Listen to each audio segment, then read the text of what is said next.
Merry Christmas. Before we jump into today's interview with Anna, I just want to remind you of the master class coming up in January called What Really Happens After We Die. NDE expert and author Jeff Jansen will lead the discussion, and he's offering the class to Round Trip Death listeners for half price. You'll love it, and it's a great gift idea. Click on the link in today's show notes for many more details. From the time that they pronounced me dead was a good 45 minutes. They cut my clothes and then they paddled my heart because my heart had stopped. And I could see people screaming and crying, but I didn't realize that was actually my physical body because I was somewhere else. The only thing that I could feel, if you could imagine, absolute love and peace. There wasn't anything else to be felt. I was greeted by people I had known in the past. I'm back home again. Incredibly safe and felt at home. Welcome to Round Trip Death, everybody, and welcome to Anna Stromquist from out in Atlanta, right, Anna? Yeah, thanks for having me, Eric. I hope I said that right. Atlanta, Anna. Anyway, didn't mean to tongue twist myself. No, it's Anna in Atlanta. It is. Anna in Atlanta. Hey, before we get going, tell us a little bit about you. My name is Anna Stromquist. I live in Atlanta, Georgia with my family. I am a physical therapist. I do home visits. And my friend and I also have a podcast on the side. We do a spiritual podcast called This Spiritual Fix. And that's pretty much my life. Mother, healthcare worker, wife, podcaster, gardener, gardener too. Oh, and a gardener. What kind of things do you like to garden? I love to garden. I love to plant flowers like zinnias, dahlias, peonies. And then I also am doing a vegetable garden this year for the first time with success because we made it deer proof. And so we've had a lot of fun picking tomatoes and berries and cucumbers and all that. Well, we here are up in the mountains of Utah. And speaking of deer proof, we had to put a big 8-foot fence all the way around our garden and orchard because they would just eat anything and everything. Isn't it? Yes. Yes. It's amazing. And the baby deer, we have a lot of baby deer fawns come in and they don't know what is or isn't like deer proof. So they eat everything until they learn. And so it was just a mess. They were eating everything up until this summer. So you know the story, how it goes with the deer. I do. And we love the deer. And so we don't want to hurt them or anything. We just want to keep them away from certain things. But last winter, we had tons of snow here, Anna, and I left the garage door open one day and they actually came inside the garage and found some things to eat in there, believe it or not, that we had stored in there. That's how hungry the poor things were. Aww, so yeah. Anyway, let's get to our topic. I'll quit rambling here. You had a near-death experience when you were a teenager, and we don't hear a lot of teenage stories. And so this is going to be kind of fun. If I remember right, you were 16 years old. Yes. On a family vacation. Set the whole mood, set the stage. Where were you? What were you doing? What led up to what happened? So we were on family vacation in Hawaii, and I don't remember which island it was. I was on the swim team, so I was a strong swimmer. The only bodies of water I had swim in up to this point with regularity would be, lakes or pools. So we were going for a walk along the beach, and my family got really far ahead, and we were all kind of spread out. We knew we were going to meet back at the hotel or whatever at a certain time. And I passed a part of the water, and there was no lifeguards on duty, and it said, "Warning, no lifeguard on duty." And it said something about the tide, but I wasn't really familiar with it. I was from the desert. And I thought, oh, no lifeguard on duty. That's no big deal. I know how to swim. So I get in the water, and within a couple moments, I feel like I'm being like swooped under the water and carried down. And usually when you're underwater, you get a sense of where up and down is by the light. But it was turning me so quickly, and there was so much sand occluding the surface of the water. I didn't know what was up, what was down. So I was suddenly very discombobulated. I didn't know, what was up, what was down, what was left, what was right. And I'm trying to get to the surface as quickly as possible. And I'm struggling. And I feel like the waves are as strong as, ropes and cords on me. And I basically run out of juice and I can't struggle any further. And I suddenly get completely calm. My body goes limp and I feel this immense calm and quiet. And I hear a voice distinctly say, like, it was like inside my head. It wasn't like coming into my ears, but it wasn't my voice. And it said, "This is what it's like to die." And I felt enveloped in this very safe feeling. And when the voice said, "This is what it's like to die," without words, it was kind of conveying to me, like, this is a natural thing. This is okay. This is okay. Like, everything was okay. And in that moment, I suddenly felt linked to everyone that had ever died before. It was as if we all have a surprise package, a gift, and only some of us had opened it. So in that moment, I felt like I was seeing the gift that everyone before me who had died had opened, and that everyone on earth has yet to open, but will one day also open it. So it was this strange feeling of connection between everyone who had ever died. I felt connected to them in an infinite, beautiful, deep way. And then I also simultaneously felt connected, knowing that I was seeing the thing that everyone on earth that's still alive was going to see. I can't explain how connected and what a sense of oneness and awe it was. And I felt so calm and so peaceful. And then suddenly I'm on the beach and I'm spitting up water. I don't remember even how I got to the beach, but I'm just like suddenly on the beach. I'm spitting up water. My lungs are burning like they feel like they're on fire. I'm spitting out sand and salt water and kind of like dry heaving. So no, I wasn't resuscitated or anything. I just, so maybe it wasn't a true near-death experience. It was a near drowning experience, but that happened. And I didn't talk about it for years because it was so intimate and so special. And I didn't know how to put it into words. And also it wasn't something that would come up. Like, people don't talk about these things. You wouldn't be like at a dinner table and I wanted to be like, "Hey guys, by the way," and then have to disprove myself or explain myself. And it wasn't until we were doing a podcast episode on near-death experiences that I was researching the commonalities. Like, there's 11 things that people who have these all have in common, like one of the 11. And I distinctly had the sense of peace and the sense of connection to mankind. Knowing that I wasn't crazy, that this was an experience many people had, it gave me the strength to talk about it. I talk about it a little bit on my show as well. And then, as you know, the Daily Mail and other UK tabloids found it and wrote up about it. But that's the story. Okay. Wow, that in a nutshell. Good thing I have 100 questions for you. But first, I just wanted to tell you, I'm sure you saw me kind of smiling, almost laughing, and that was in no way at all making fun of what happened. I just can picture that so well because I lived in Hawaii as a child, and I have been that person, tumbled and rolled, and there's a thing we call an undertow that actually pulls you out towards the ocean and under the waves, and then you just get slammed and you get rolled up. And usually, eventually, a big enough wave is going to come along that it's just going to spit you out on the beach. And that's what it did for you. That's exactly how it was. Yes. I see some reels online from a thing called kook slams, and you'll see a whole bunch of those on there, just in case you ever want to see some. People in the shore break just getting wiped out. Kook slams with 2 Ks. And by the way, that's not mine. I'm not trying to promote it. It just would help people. I'll write it down and I'll check it out. Yeah, KOOKSLAMS.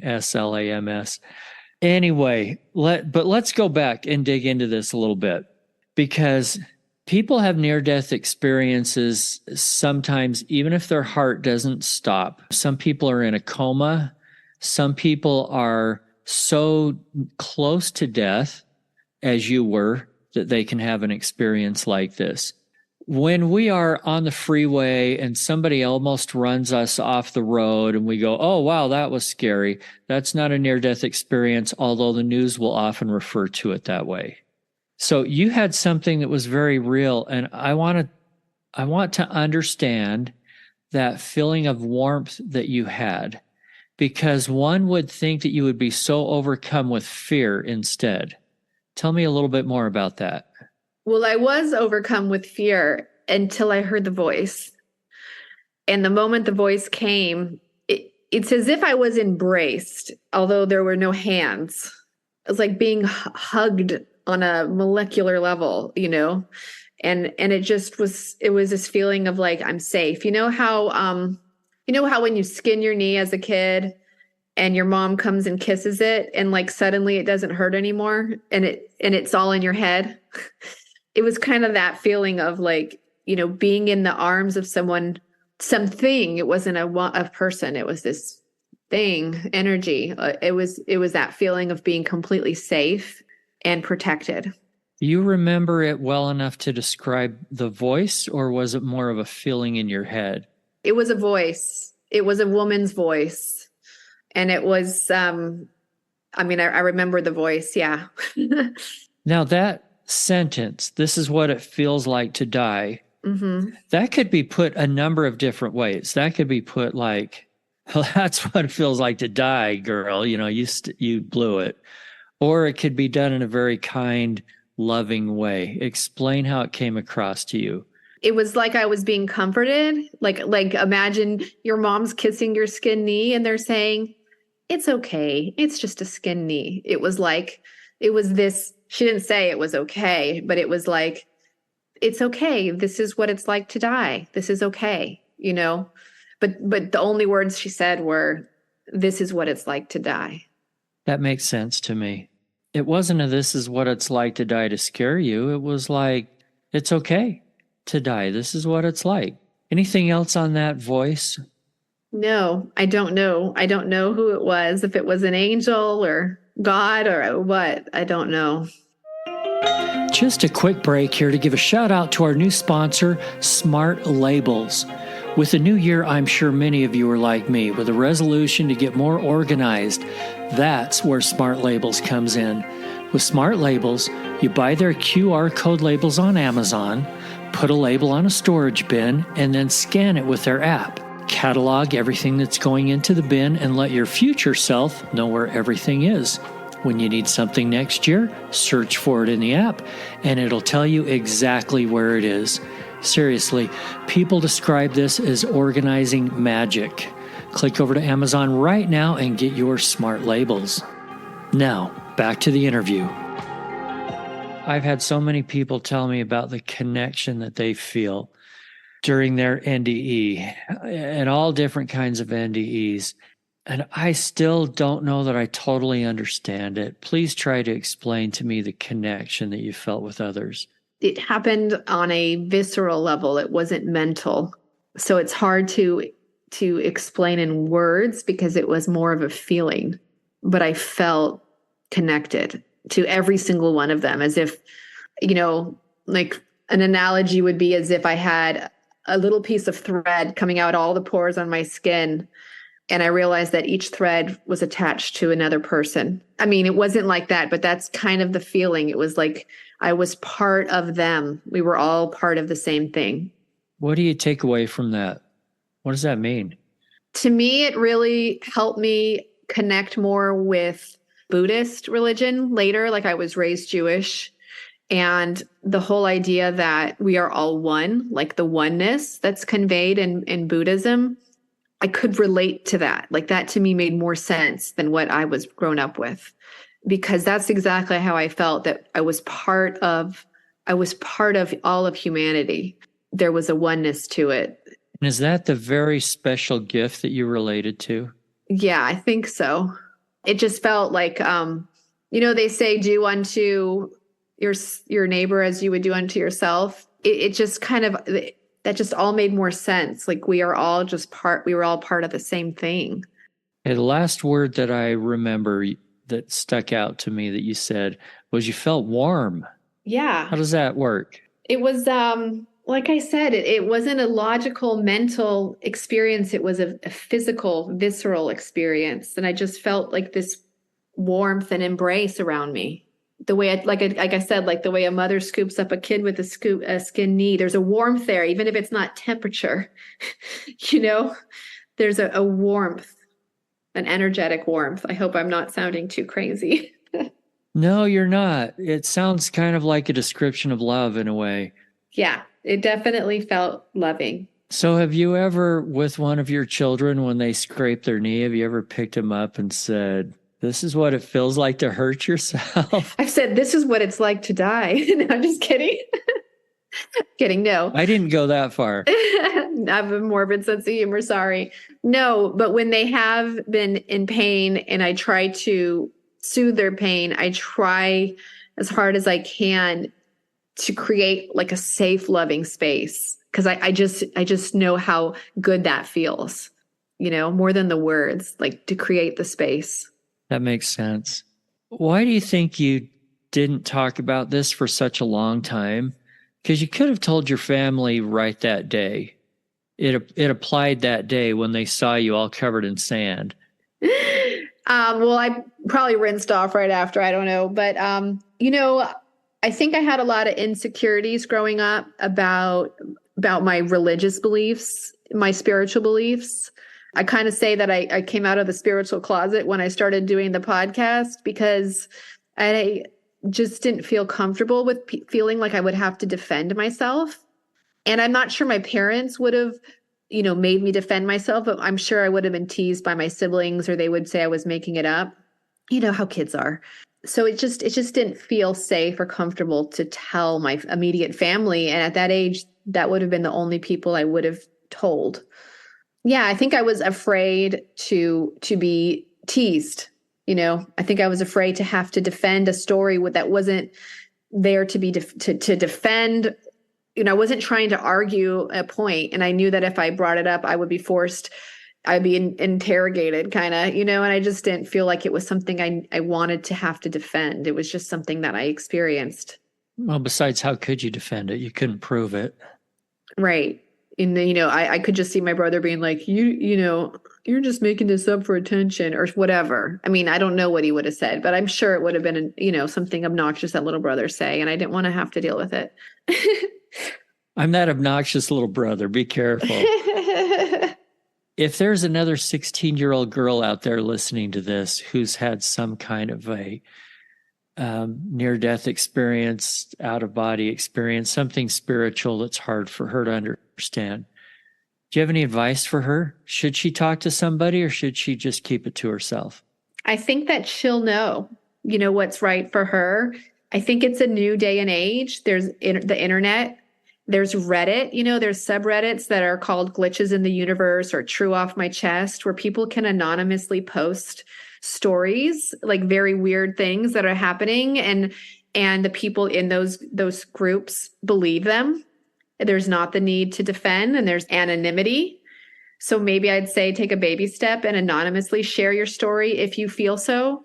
She could listen to our podcast and reach out to us. We've had so many people, so many listeners call, email us or DM us and say, that episode really reminded me of this story, or this or that. And, if they feel like they need to reach out to a professional, I would say to reach out to someone less traditional than a psychotherapist, but maybe a shaman or someone who is just super open-minded, like maybe a unity-based psychotherapist versus, Christian or Jewish, just to be open to someone like that. I think that it's just a different day and age, and she would be able to find very easily that she's not alone in the way in what she happened to her. Whereas when I was alive, there was no, or not when I was alive, when I was 16, there was no internet, or there was maybe, but it was like the AOL dial-up. I wouldn't have known how to find people who shared my story. You are not that old. I don't believe it.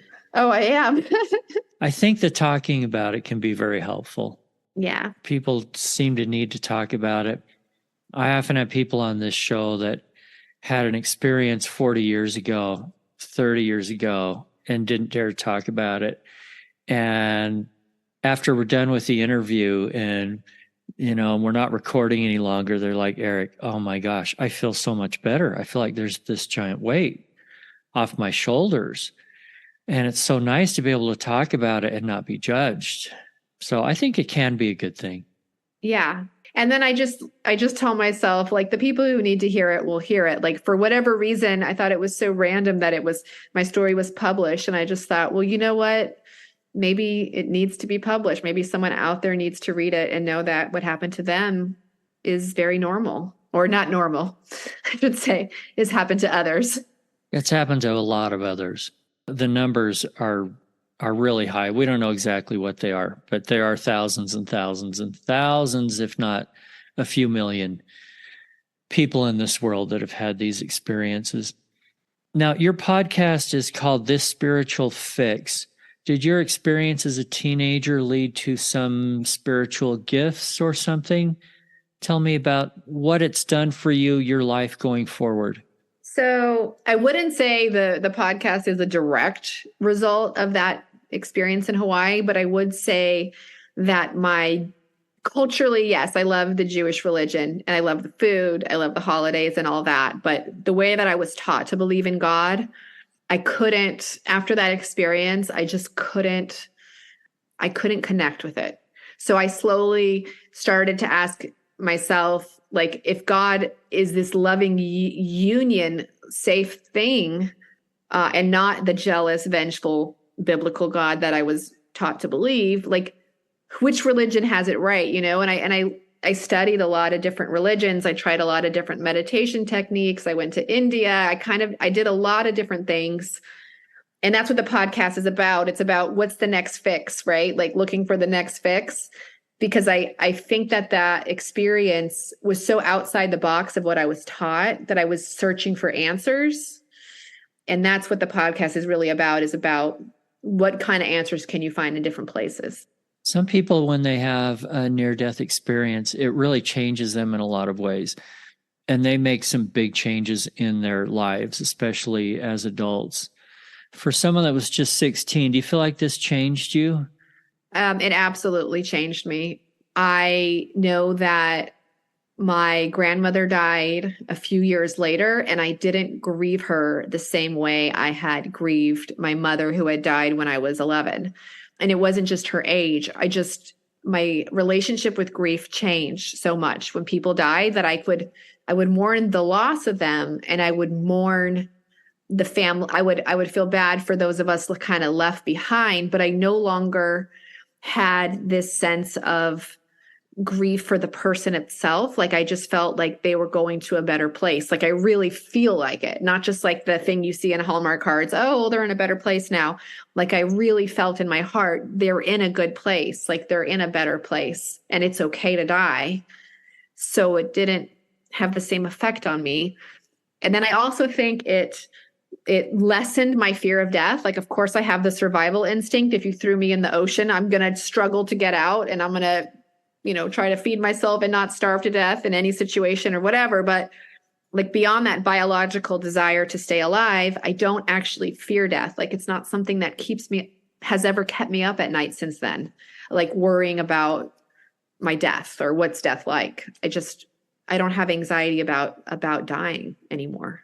Well, there's a question I ask a lot of people now. I don't need to, because you answered it for me already. Thank you. Oh, about fear of death? You're jumping way ahead here. Yeah, no, it's not something I used to worry about that a lot as a child. I was an anxious child, and I don't think I've thought about it once since then. So could you carry that over to some advice for people that maybe, I don't know, maybe somebody is critically ill or something, or somebody has just lost a loved one?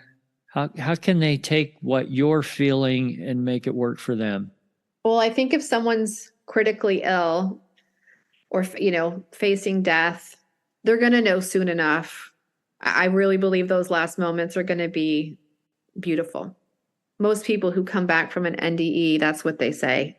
So maybe take refuge in those numbers.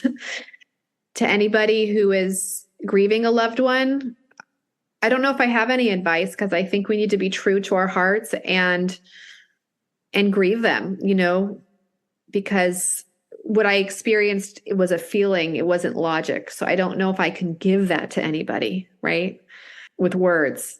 But I do believe we all go to a better place.